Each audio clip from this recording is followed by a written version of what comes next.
बहुत समय पहले की बात है। एक बूढ़ा कबूतर और एक नीलकंठ पक्षी शिव मंदिर के पास वट वृक्ष पर बैठा करते थे। दोनों दिन भर भगवान भोलेनाथ की भक्ति करते और ज्ञान की बातें किया करते। एक दिन नीलकंठ ने बूढ़े कबूतर से पूछा, मित्र, बताओ, भाग्य बड़ा होता है या बुद्धि? बूढ़े कबूतर ने मुस्कुराकर कहा, इसका उत्तर एक कहानी से मिलेगा, सुनो ध्यान से। कहानी इस प्रकार है। ब्रह्मा जी के दरबार में एक बार भाग्य और बुद्धि के बीच बहस हो गई। भाग्य बोला, जिसका मैं साथ छोड़ दूं वह कुछ नहीं कर सकता। बुद्धि बोली, जब मैं साथ छोड़ दूं तब भाग्य भी उसे नहीं बचा सकता। ब्रह्मा जी ने दोनों को मृत्युलोक भेजा और कहा, वहां एक गरीब चरवाहा है, उसे सम्राट बनाकर दिखाओ, जिससे यह सिद्ध हो जाएगा कि तुम दोनों में श्रेष्ठ कौन है।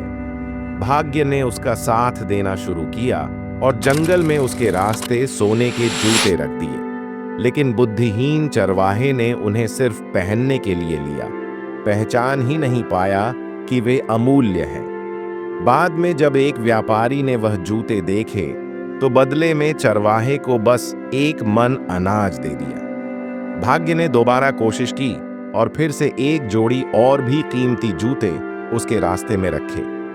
वही व्यापारी फिर आया और इस बार जूतों के बदले एक बोरी भुने चने दे गया। व्यापारी ने वे जूते राजा को दिए और राजा ने उसे बड़ा इनाम दिया। अब व्यापारी ने चरवाहे को राजा बनाने की योजना बनाई ताकि वह राजा की बेटी से उसका विवाह करा सके। उसने महल बनवाया, सैनिक रखे, सोना लुटाया और एक दिन राजा को बताकर उसकी शादी तय कर दी। लेकिन बुद्धिहीन चरवाहा अब भी वही बकरियां चराने वाला लड़का था। उसने कहा, मुझे महल नहीं चाहिए, मेरी बकरियां मत लेना।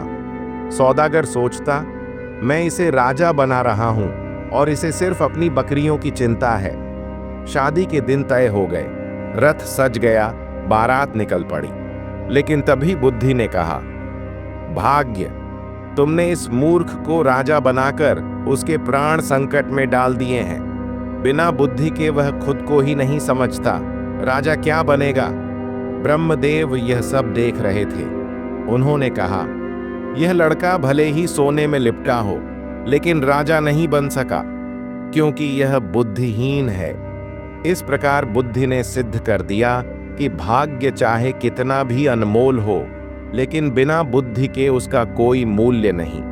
सीख, बिना बुद्धि के भाग्य भी व्यर्थ है। भाग्य अवसर देता है, पर बुद्धि ही उसे पहचान कर सफलता में बदलती है।